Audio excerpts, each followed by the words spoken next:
बिस्मिल्लाहिर्रहमानिर्रहीम, अस्सलाम वालेकुम। आज जनाब वाला हम सीखेंगे मॉडल वर्ब्स को। मॉडल वर्ब्स को सीखने के लिए आपको मैं बताता चलूँ, ये आप सब जानते हैं इन चीज़ों को, जैसे कैन कहाँ इस्तेमाल होता है, खुद कहाँ इस्तेमाल होता है, मे कहाँ इस्तेमाल होता है, इन सब का मैं आपको बताऊँगा। तो हम शुरू करते हैं बग़ैर किसी ताख़ीर के कैन से। कैन का सबसे पहला काम क्या है? इट एक्सप्रेसेस एबिलिटी, यानी आप इसकी मदद से एबिलिटी यानी काबिलियत को आप एक्सप्रेस करते हैं। जैसे I can swim. I can swim का मतलब क्या है कि मेरे अंदर ये सलाहियत है कि मैं क्या कर सकता हूँ, स्विम कर सकता हूँ। तो एक्सप्रेसेस एबिलिटी। दूसरा इसका काम क्या है? सीक्स परमिशन, यानी आपने इजाज़त लेनी हो तो भी आप कैन इस्तेमाल करते हैं।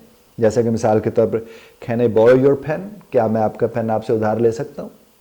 इसी तरह से देखिए, ये पॉसिबिलिटी को यानी इम्कान को भी जाहिर करता है। तो ये तीसरा इसका इस्तेमाल है कैन का।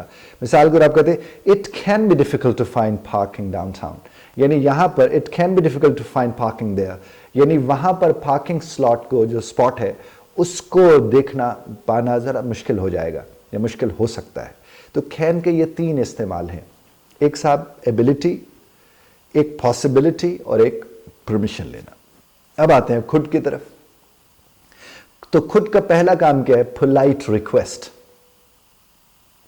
Polite request, could you please pass the sugar, could you please pass the sugar, क्या मेहरबानी कर कर आप मुझे वो चीनी पकड़ा देंगे। तो यहां आपने खुद को इस्तेमाल किसके लिए किया? पोलाइट रिक्वेस्ट के लिए। खुद का एक और इस्तेमाल क्या है? पास्ट एबिलिटी, वो जो चूंकि कैन की सेकंड फॉर्म है खुद, तो ये माजी के लिए भी इस्तेमाल हो सकती है। जैसे मिसाल के तौर पर when I was younger I could run very fast, जब मैं जवान था, बच्चा था, मैं बहुत तेज भाग सकता था। पास्ट आ गया हमारे सामने। इस तरह से कंडीशनल में और हाइपोथेटिकल सिचुएशन, वो जो मफरूजे वाली और शर्तिया जिसमें कोई ना कोई शर्त आ जाती है, उस पर ये इस्तेमाल होते हैं। If I could I would help you, अगर मैं मदद कर सका तो जरूर तुम्हारी मदद करूंगा। If I could.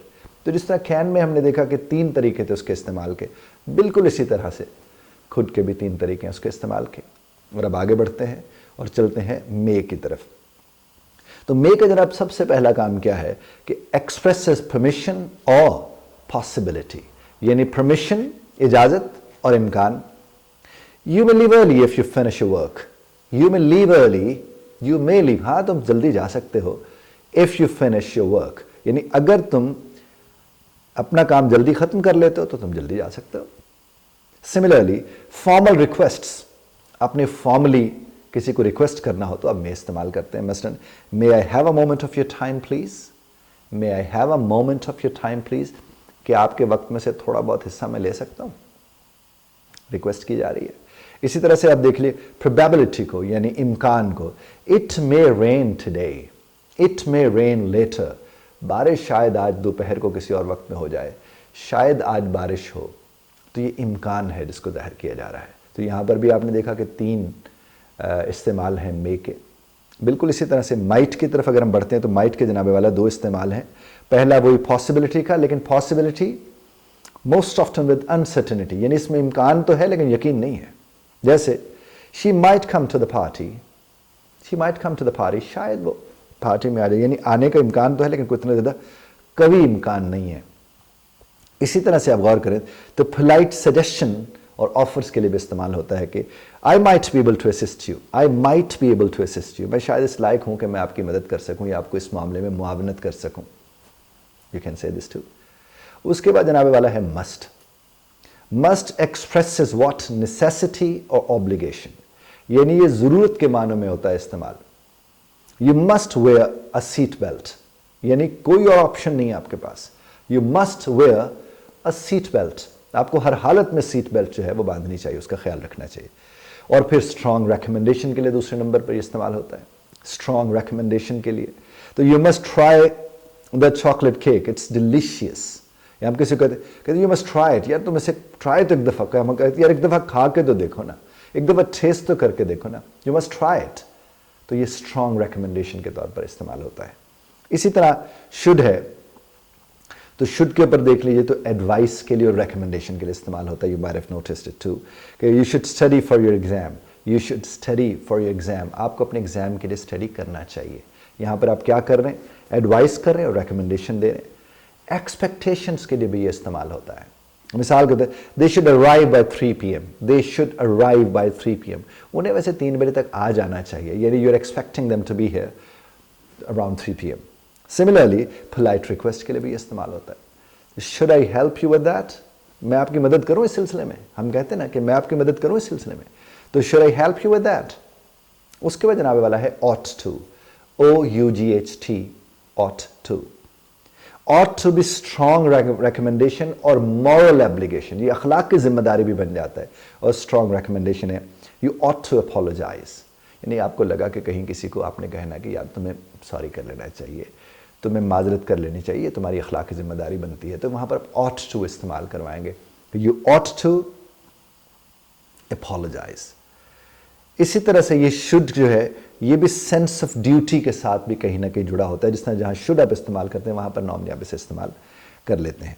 उसके बाद जनाबे वाला शेल की तरफ हम बढ़ते हैं, और शेल क्या कर रहे हैं सरकार, shall typically used in British English के लिए खासतौर पर इस्तेमाल होता है जब आपने सजेशंस देनी हो, ऑफर्स देनी हो, कोई एडवाइस देनी हो, तो ब्रिटिश जो है वो ख़ास तौर पर शेल को इस्तेमाल करते हैं. मसलन shall we go for a walk, और जब वो शेल वी होता है उसको भी बोलते हैं shall we go for a walk, क्या ख्याल है वॉक पे चले.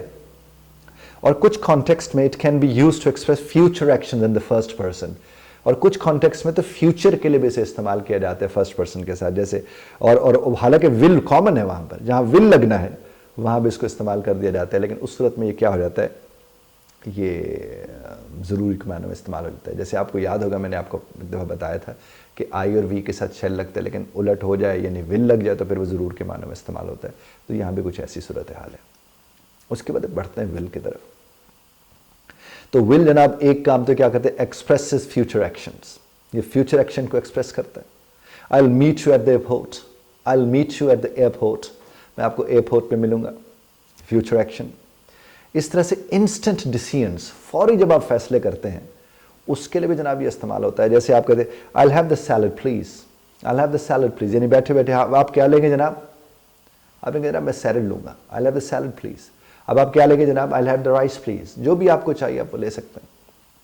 उसके बाद जनाब वाला वुड है, वुड का तो ये बड़े इस्तेमाल होता है. वैसे वुड का नंबर 1 क्या है, पोलाइट रिक्वेस्ट के लिए इस्तेमाल होता है. जैसे would you mind opening the window, यानी आपने बैठे हुए थे, आपके उस तरफ वो जो खिड़की थी, तो आपने साथ वाले से कहा कि मेहरबानी करके खिड़की खोल देंगे, तो would you mind opening the window. और पास्ट हैबिट और पोलाइट ऑफर्स के लिए भी इस्तेमाल होता है. जैसे when I was a child I would always visit my grand parents, वो जो हम यूज टू इस्तेमाल करते हैं, ता था, ती थी, ते थे, वहां भी वुड इस्तेमाल होता है जनाब वाला. When I was a child, जब मैं बच्चा था, I would always visit my grandparents. मैं हमेशा अपने grandparents को visit करता था, और I used to visit my grandparents. Conditional statements में भी आपने इसको देखा होगा. If I had more time, I would travel more. अगर मेरे पास ज़्यादा वक्त होता तो मैं ज़्यादा सफ़र करता. उसके बाद जनाबे वाला सेकंड लास्ट मॉडल वर्ब जो मैं आपके साथ इस्तेमाल करने जा रहा हूँ, समझाने जा रहा हूँ, वो नीड और need not. This expresses actually necessity और लैक देयरऑफ. मिसाल के तौर पर आप कहते हैं you need to finish your homework, you normally mothers can say this, और ये जो टीचर्स हैं वो कह सकते हैं, फादर हुसएवर, वो कहते हैं तुम्हें ज़रूरत है कि तुम जल्दी से अपना होमवर्क ख़त्म कर लो. You need to finish your homework. इसी तरह से इन द नेगेटिव फॉर्म उसका नीड नॉट इस्तेमाल होता है, या नॉट नीड टू इस्तेमाल होता है. मसलन आप कहते हैं you need not attend the meeting, you need not, तुम्हें कोई ज़रूरत नहीं मीटिंग अटेंड करने की, तुम्हें कोई ज़रूरत नहीं है, और तुम्हें ज़रूरत है के मानों में इस्तेमाल होता है. और आखिरी है हैव टू और हैज़ टू का इस्तेमाल. तो this also expresses obligation and necessity. मिसाल I have to go to work, मुझे काम पे जाना है, मुझे काम पे जाना पड़ता है.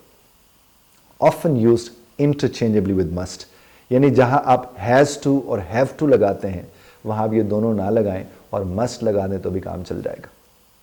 लेकिन एक बात देख लीजिए कि आपको इन चीज़ों का इस्तेमाल अच्छी तरह से इसलिए आना चाहिए जो कि आपके ये रोज़मर्रा के इस्तेमाल का हिस्सा हैं. और जो मैंने आपको किसी के 3 तो किसी की 2 मिसालें देकर समझाया है, तो यही इनके यूसेजेस हैं, यही इनके इस्तेमालात हैं, और इनको आप बड़े हसन तरीके से इस्तेमाल कर सकते हैं अगर आप इन्हें इस्तेमाल करने में दिलचस्पी रखते हैं. और मज़े की बात यह है कि इन सब के बाद आपने देखा होगा आपको वर्ब की फ़र्स्ट फॉर्म ही नज़र आ रही होगी, तो और भी आसान हो गया. और अगर आप यही लफ्ज़ सामने रखते हैं, अपनी डाइनिंग टेबल पर बैठे हैं, आप इर्द गिर्द सारे उसके इर्द गिर्द बैठे हुए हैं, और वो जो किताब मैंने आपसे अर्ज़ की, मेरी verb is a soul of a sentence है, वो आपके पास पूरे 8 या 10 लोगों के लिए वो एक ही किताब पड़ी हुई है। आप उस किताब को घुमाते जाएं और ऐसे कहें कि ये देखो ये 8-10 इस्तेमाल हैं, वर्ब की फर्स्ट फॉर्म ही तो लगानी है। एक ने बैठ के उसके 10, एक ने 10, इस तरह 10 हैं, 15 हैं, 8 हैं, जितने भी हैं उतने उतने इस्तेमाल करते हो। अब देखें कितनी आसानी से वो आपकी ज़ात का हिस्सा बन के रह जाएगा। ध्यान से सुनने पर शुक्रिया अदा करता हूँ मैं आपका।